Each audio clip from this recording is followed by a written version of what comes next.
Hello, my name's Clive Bell. I've worked at the college since 2004, so coming up for 16 years.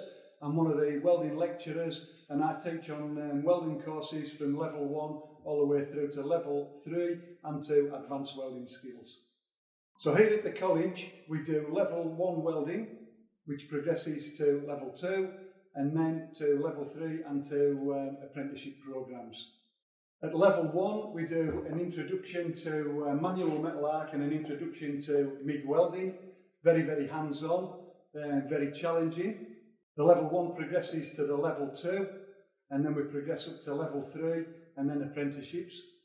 The course is normally run over 3 days a week, around 16 hours, so if somebody wanted to work part-time as well, they could do that, they would have that option.